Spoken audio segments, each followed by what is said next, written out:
নমস্কার, জ্ঞান নয়ন চ্যানেলে সকলকে স্বাগত। আজকে উপস্থিত আছেন শ্রী জ্যোতিপ্রকাশ চক্রবর্তী মহাশয়। নমস্কার। নমস্কার।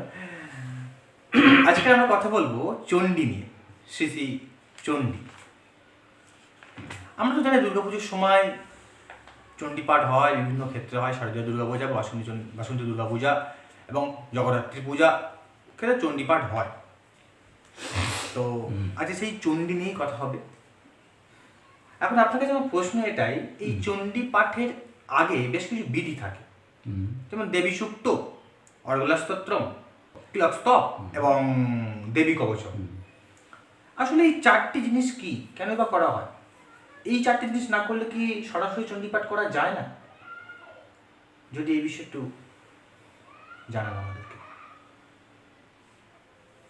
এখন আমরা যে পাঠগুলো করি চণ্ডী পাঠ, তো চণ্ডী নিয়ে না বলে এই চারটের উপর আলোচনা যখন হবে তাহলে চণ্ডীর এই চারটি আলোচনা হোক।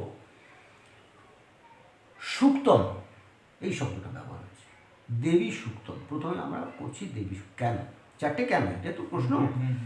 যেটা না করে কি চণ্ডী পাঠ করা যায় না? গীতা পাঠের সময় তো এরকম কিছু করছি না, তাহলে চণ্ডী পাঠ করছি না। তা দেবী সূক্তম। এখন সুক্ত একটা তেতো দিয়ে আমরা যে করি সুক্ত, এসব সুক্ত তো নয়, সুউক্ত সুক্ত। তাহলে সুউক্ত অর্থাৎ সুন্দর বাক্য, সুন্দর কথা।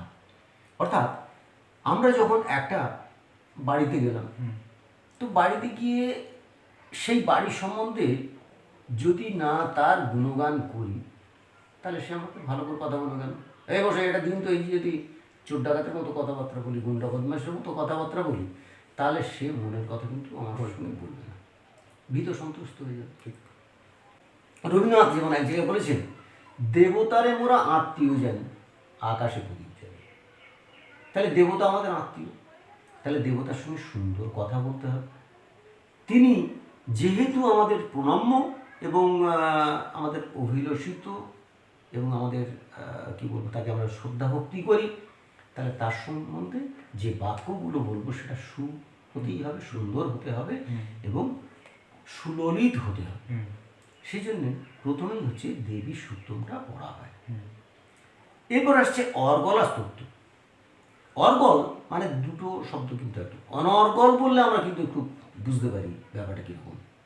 অনর্গল জল পড়ছে, অনর্গল বাতাস বইছে, কিন্তু এই অর্গল শব্দ বললে আমাদের মাথায় সংস্কৃত শব্দ কেন বলছে? তো অর্গল শব্দের অর্থ হচ্ছে দরজার পাল্লা, যা বলা হয় একটা জায়গার ওপেনিং, যে জায়গাটা দৌড় যেটা বলছি, এটা হচ্ছে অর্গল। তা এই অর্গলা স্তোত্রম, স্তোত্র শব্দের অর্থ কি? স্তোত্র হচ্ছে সন্তুষ্টি বিধানে যাহা বক্তব্য, সেটা হচ্ছে স্তোত্র। তাহলে আমরা যে পুজো তর্জ করি, প্রত্যেকটা জিনিসের অর্চনা না করে, অর্থাৎ তার পুজো না করে আমরা কোনো কাজ করি না। যেমন নৈবেদ্য দিচ্ছি, নৈবেদ্যটা এমনি দিতে পারতাম দেবতাকে, কিন্তু আমরা এই তথ্য বং এই তসময় নৈবেদ্য ইত্যাদি ইত্যাদি বলছি, ধূপ দিই, যা দিই না কেন প্রত্যেকটাকে আমরা কিন্তু পূজা করে নিই। তাহলে অর্গল, তাকেও তো আমাদের স্তোত্র করে, স্তোত্র পাঠ করতে, অর্গল করতে না তো অর্গল খুলবে কেন? তো একটা বাড়িতে গেলাম, বাড়ি থেকে সুন্দরভাবে তাকে যদি ডাকি, অমুক বাড়িতে আছেন, এই সুন্দর কথাটা বললাম, সে এসে দরজার কাছে দাঁড়ালো, কে ভাই? এখন দরজাটা খোলার জন্য তাকে তো বলতে হবে দরজাটা খুলুন। তো এই অর্গল অর্থাৎ দরজার পাল্লাটা খোলার জন্য যে আমাদের অভিব্যক্তি, সেইটাই অর্গলা স্তোত্রের মধ্যে ব্যবহার করা হবে। এরপরে আসছে কিলক। তো দরজাটা যে খুলবে তার জন্য তার কিলক অর্থাৎ খিল, যেটা কিলকটা খুলতে হবে, না হলে হবে না। তো এইভাবে পরপর সাজানো আছে। যদি আমরা ভালো করে একটা গৃহরূপে কল্পনা করি, দেবগৃহ, দেব মন্দির বা মানুষের দরজা, মনের দরজা যদি খুলতে চাই, তাহলে তার ক্ষেত্রেও যদি এইটা অ্যাপ্লাই করি আমরা, তাহলে তার মনের দরজা খুলবে। জিনিসটা শক্ত, দেবতাকে কেউ দেখেনি, কিন্তু অনুধাবন করেছে, কল্পনার মাধ্যমে তাকে স্মরণ করেছে এবং তার স্মৃতিপটে দেখেছে। কীভাবে রেখেছে? ছায়ামূর্তি হিসেবে দেখেছে, সরাসরি বাস্তবে না দেখলেও। তো এই যে একটা মূর্তি আমরা কল্পনা করছি দেবীর, চণ্ডীর একটা যে দেবীকে কল্পনা করবো, তারও এরকম যদি পরপর এই জিনিসগুলো আসি আমরা, তাহলে সেটা সম্ভব। এবং লাস্ট যেটা আসছে দেবী কবচ। দেবী কবচ। এটা একটা ব্যাপার যে দেবী কবচ তাহলে কী করে, এটা বুঝলাম না। হয় দেবী সুক্তম, অর্গলা সুক্তম, কিলক সব, তাহলে দরজা খুলে গেল, ভেতরে আমরা ঢুকলাম। এইবার দেবীর কাছে আমরা দেবী কবচ প্রার্থনা করছি। কবচের অর্থ কী? বর্ম। কবচ মানে বর্ম। দুটো, একটা কবচ, আসলে আমরা কবচ বা মাদুলি দেখে থেকে এমন অভ্যস্ত, শিকড় বাকড় দিয়ে একটা যে দেয়া ইত্যাদি ইত্যাদি, ওটাই আমরা কবচ মনে করি, ওরা মাদুলি মনে করি। এখন ওটাও একটা যেমন কবচ হয়, তেমন আর একটা কবচ হয় কি, এটা তান্ত্রিক কবচ, যেটা হচ্ছে তন্ত্রের উপরে। তন্ত্র অর্থাৎ এই যে পার্থিব জিনিস, গাছ গাছের শিকড়, এ দিয়ে একটা মাদুলি তৈরি হয়, সেটাকে আমরা সাধারণত মাদুলি বলি। আর কবচটা কি করছি, কবচ একটু বড় আকৃতির হয়। ভূর্জপত্রে লেখার কথা এখন কে করে জানি না, অনেকেই অন্যভাবে করছে, যাই হোক। তো ভূর্জপত্রে বিশেষ কালি দিয়ে বীজ মন্ত্র অথবা তার একটা সম্পৃক্ত যে মন্ত্র, মানে মহামৃত্যুঞ্জয় কবচ করুন, তো মহামৃত্যুঞ্জয়ের যে বক্তব্য আছে সেটা শর্টের মধ্যে, খুব শর্টে ছোট্ট ছোট্ট করে লিখে ওইটার মধ্যে রাখা হয়। এটা কি কবচ বলে? এটা হচ্ছে বাহ্যিক কবচ। আসল কবচ মানে বর্ম। তা বর্ম দু প্রকার। আর যুদ্ধ করতে গেলে যেমন বর্ম লাগে, তেমন আমরা যে পুজো তুজ্য মনন করব, ধারণ করব, ধারণা পোষণ করবো, তার জন্য আমরা মনের একটা কবচ দরকার হয়। তাহলে এই মনের কবচ দিয়ে কি কাজ হবে না, মন্ত্রের একটা শক্তি আছে। আমরা অনেকে মনে করি এসব কিছু হয় না। এখন নাস্তিক্যবাদের তো অসুবিধে কিছু নেই, না বলতে কোনো অসুবিধা হয় না। আমি তোমার বাড়ি যাবো না, আমি খাবো না, ইত্যাদি ইত্যাদিতে নাবাচক শব্দ বলতে মানুষের খুব একটা অসুবিধা হয় না। কিন্তু নাবাচককে হ্যাবাচক করাই হচ্ছে সবচেয়ে মানুষের কঠিন কাজ, যেটা জ্ঞানীগুণী লোকরা হঠাৎ নাও বলেন না, হ্যাঁও বলেন না, অনেক ভাবনা চিন্তা করে তবে হ্যাঁ দিকে এগোন। এখন এই যে আমাদের শাস্ত্রগুলো হয়েছে জ্ঞানীগুণী লোকের বক্তব্য, এখানে মুনি ঋষিদের বক্তব্য সম্পৃক্ত হয়েছে, তাহলে এখানে আমাদের তো হঠাৎ সাধারণ বুদ্ধি দিয়ে জিনিসটা আমরা বুঝতে পারি না, বুঝতে চেষ্টাও করি না। ওসব ওনার ব্যাপার। আমি অনেক বাড়িতে দেখেছি গীতা পবিত্র গ্রন্থ, সে ভালো করে লাল কাপড়ে ঘুরে, আর ওরা ঠাকুরের জায়গায় রেখে দাও, পড়তে হবে না, অনুধাবন করার কোনো প্রশ্নই নেই।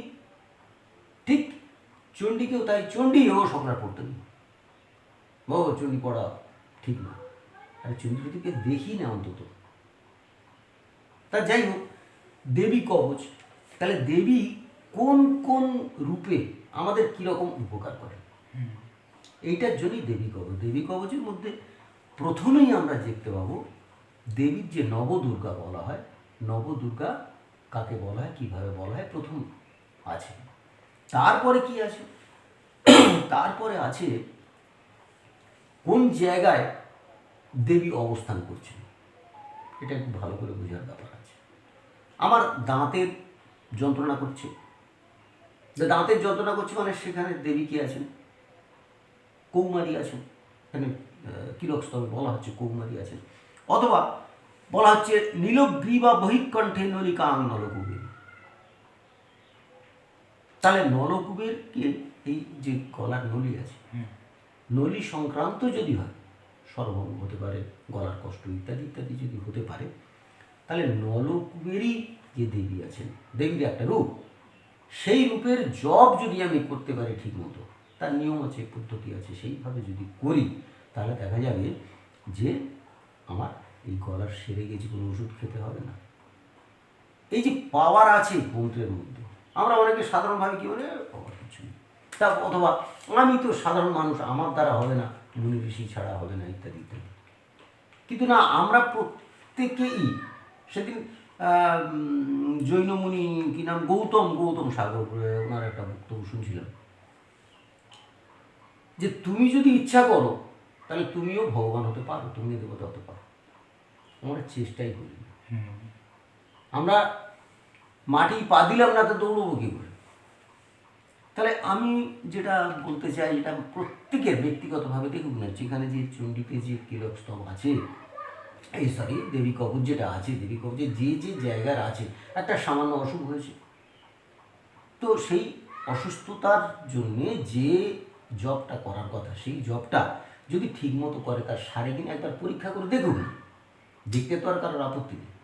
তা যদি এইভাবে দেখা যায়, তা আমি তো প্রমাণ পেয়েছি, সেটা বড় কথা না। আমার কথা শুনে যে বিশ্বাস করে তা আমি সবসময় যেটা বলি যে আমার কথা শুনবে না, আমার যুক্তিটা যদি মনে লাগে যুক্তিটা তাহলে মানবে। আর যুক্তি যদি মানো তাহলে নিজের বডির উপরে অ্যাপ্লাই করতে হবে, অ্যাপ্লাই করে দেখতে হবে।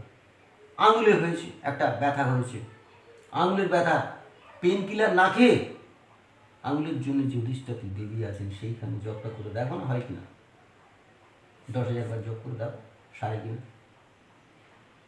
কিছুই তার জন্যে বিশেষ সাধনার দরকার তা তো নয়। যেমন একটা যখন আমরা করি যোগাসন প্র্যাকটিস, তো সব অনেকেই করে, ঠিক আছে, না বুঝেই অনেকে করে।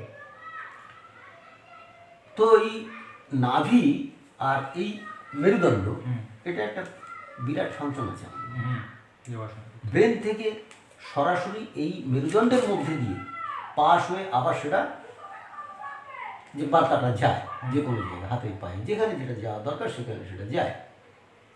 তা সেই জন্যে আমরা যদি চেষ্টা করি এই মেরুদণ্ডের একটা এক্সারসাইজ করি, সেই এক্সারসাইজটা যদি করি, কারণ সবই আমাদের যোগ, কিন্তু তাহলে সেই যোগটা যদি করি তাহলে কিন্তু আমি কোনো মন্দিরে গিয়ে বা কোনো একটা জায়গায় বিশেষ স্থানে গিয়ে ওইটা যদি করতে পারি, প্রণাম যেটা আমাদের বলা হয়, প্রণামের বিভিন্ন পদ্ধতিতে প্রণাম আছে, এই প্রণাম করলে কিন্তু আমাদের মধ্যে কতগুলো পাওয়ার এসে যাবে, যে পাওয়ারের জায়গায় আমি বুঝতে পারবো যে আমি সেই জায়গায় সেই এনভায়রনমেন্টটা ভালো কি মন্দ।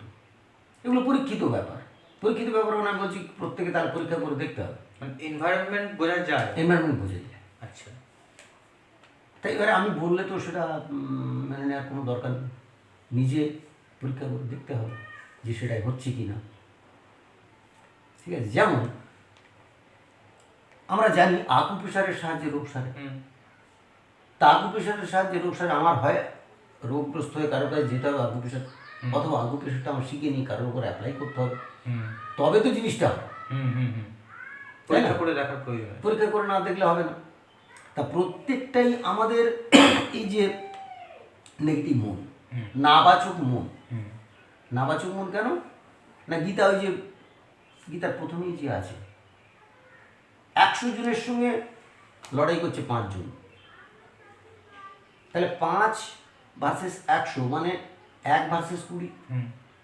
তা ওটা যদি বধ ধরি খারাপ 20টা, তাহলে একটার সঙ্গে খারাপ 20টা আসছে।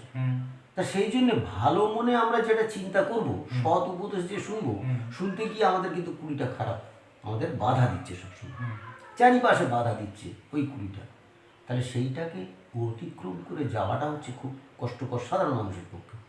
যদি একবার আমরা হ্যাঁ বলে এগিয়ে যাই, এগিয়ে গিয়ে যদি চেষ্টা করি, এবং এই যে চণ্ডী করেছে অনেকেই তো সব ফলে এগুলো ফালতু ইত্যাদি ইত্যাদি, আচ্ছা ফালতুই হোক না, এটা করে দেখি না, তাতে আমি মরবো না, তাতেও আমি খুব বেশি কষ্ট পাবো না, তার জন্য আমার বেশি সময় দরকার নেই। আমরা এক্সারসাইজ করি না, সকলেই বলি আমার এত কাজ, আমি এক্সারসাইজের সময় পাই না, যোগাসনের সময় পাই না, প্রাণায়ামের সময় পাই না, অথচ আধ ঘন্টা ওই বোকাবাসকের গল্প শুনি বা সাবান মেখে 1 ঘন্টা আধ ঘন্টা আমরা নষ্ট করে দিই।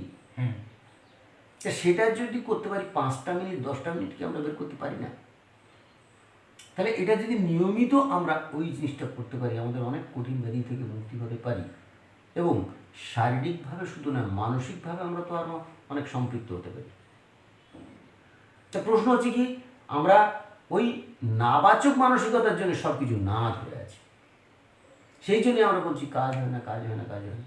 আর প্রত্যেক শব্দের অর্থগুলো আমরা একদমই বিচার বিবেচনা করতে চাই না। তো বিচার বিবেচনা করতে চাই না বলে আমরা বলি, অনেকেই বলছে এখন প্রায় লোকে বলে পুজো ত্যায্যতে কাজ হয় না, খুব বলে পুজো ত্যায্যতে, এখন আর পুজো টুজো কাজ হয় না, ও সব আগেকার দিনে হতো ইত্যাদি ইত্যাদি। আরে বাবা তুই কথাটা কি বললি, পুজো ত্যায্য, ত্যায্য মানে কি ত্যাগ কর। আমার কথার মধ্যেই বলে দিলেন যে পুজো ত্যাগ করার জন্য আমার কাজ হয় না, আবার পুজোর নামে অথচ পুজোর নামে বদনাম করছি, তাহলে কি হলো ব্যাপারটা?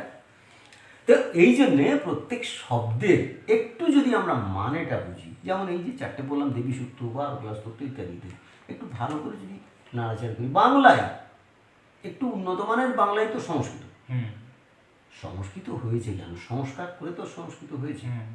আমাদের যে গ্রামীণ ভাষাগুলোকে সংস্কার করে সংস্কৃত হয়েছে। তো এটা এমন কিছু কঠিন ব্যাপার নয়। এখন সমস্যা কি হলো, আমাদের সমস্যা কিন্তু রাজনীতি, যদি বলা উচিত নয় তবু বলছি সমস্যা রাজনীতি। হ্যাঁ, রাজনীতি আমাদের দেগে দিয়েছে এটা খারাপ, আমরা সেই পথে চলছি। রাজনীতি দেগে দিয়েছে এটা ভালো, তো আমরা সেই পথে চলছি। আজকে সরকার আমাদের ভিক্ষে দিচ্ছে, আমরা নিজেদের ভিখিরি বলে মানতে পারছি না, নিচ্ছি ভিক্ষে। ভাড়া বাড়ি থাকি, ভাড়াটা বললে রাগ, এরকম ব্যাপার হয়ে গেছে আর কি। তা আজকের সরকার যে আমাদের যে বিনা পয়সায় যে দিচ্ছে, যখন যার অভাব আছে তারা নিক, অসুবিধা কিছু নেই। যাদের প্রচুর আছে তারাও কিন্তু নিচ্ছে সরকার থেকে। তা নিচ্ছে মানে কি? কন্ট্রোল বাই রাজনীতি। তা রাজনীতি আমাদের বলে দিয়েছে যে এইসব ধর্মকর্ম করো না, কিন্তু কিছু কিছু রাজনৈতিক দল তো ধর্মটাকেই সামনে ধর্মের সামনে তারা আবার কি করছে, ধর্মের নামে ব্যবসা করে যাচ্ছে। হ্যাঁ, ধর্মের নামে মানে কেউ মাথা নিয়ে টানছে, কেউ পা নিয়ে টানছে, তাতে আসল ধর্মটাই ছিন্ন ভিন্ন হয়ে যাচ্ছে। সেটা কেউ বুঝতে পারছে না। আর ধর্ম মানে ধারণ করা, আমাদের ধারণার শক্তি যার জন্য লোপ পাচ্ছে। আর ধারণার শক্তি লোপ পাচ্ছে বলে আমাদের নিজস্ব ধারণা বলে কিছু নেই, দাদারা যা বলেছে তাই ঠিক। এই জায়গাটা এসে গিয়েছে। প্রত্যেকে যদি স্বকীয় ধারণায় থাকতো তাহলে ধর্ম বাঁচত। কি ধর্ম সেটা বড় কথা না, কারণ ধর্মারক্ষী ধার্মিক, ধর্ম ধার্মিককে রক্ষা করবে। এখন ধর্মের নামে যদি অধর্ম করে বেড়াই তাহলেও কি রক্ষা করার দায়িত্ব ধর্মের? তা তো নয় না। তাহলে আজকে সমাজের অধঃপতন হবেই। সমাজের অধঃপতন হচ্ছে এই জন্য আজকে যে যার ধর্ম মানছে না। আমি মানুষ, আমি মানব ধর্ম মানব না, তাহলে কী করা? স্বাভাবিক, তাই না? এখন প্রত্যেকে যে যে কাজের কাজই নয় সেই কাজের কাজ করার জন্য চেষ্টা করছে। তো যাই হোক, এগুলো অন্য প্রশ্ন। প্রশ্নটা ছিল যে চারটের, নিশ্চয়ই আশা করি খানিকটা বোঝা গিয়েছে। আর এরপরে যে দেবী কবচ সম্বন্ধে যদি ডিটেলস আলোচনা হয় তাহলে শুধু ডিটেলস আলোচনা করা যাবে যে দেবী কবচে কোনটাতে কী কাজ হয় ইত্যাদি ইত্যাদি। আর যদি কেউ আগ্রহী হয় তারা চণ্ডীটা ধরে নিয়ে সেই জায়গাগুলোকে পৃথক করে যে এই রোগের জন্য এইভাবে যদি একটা চার্ট করতে পারে তাহলে তার নিশ্চয়ই কাজ দেবে। টুকটাক জিনিসের জন্য তারা ওষুধ খেতে হবে না, রোগগ্রস্ত জায়গা। আমরা পরবর্তী পর্বে আমরা আসবো দেবী কবচকে নিয়ে একটা বিশদ আলোচনা, বিস্তারিতভাবে আলোচনা করবো আপনাদেরই জন্য, কারণ যাতে আপনাদের উপকার হয়। কারণ জ্ঞান দান সবসময় ঠিক করে যাতে প্রত্যেকটি মানুষের জন্য, কোনো সম্প্রদায়, কোনো বর্ণ, কোনো ধর্ম, কোনো নীতি তার দ্বারা নয়, সমাজের উন্নতির জন্য। যাই হোক, অনেক ভালো লাগলো, উপকৃত হলাম। ভালো থাকবেন, জ্ঞান দানের সঙ্গে থাকুন। নমস্কার।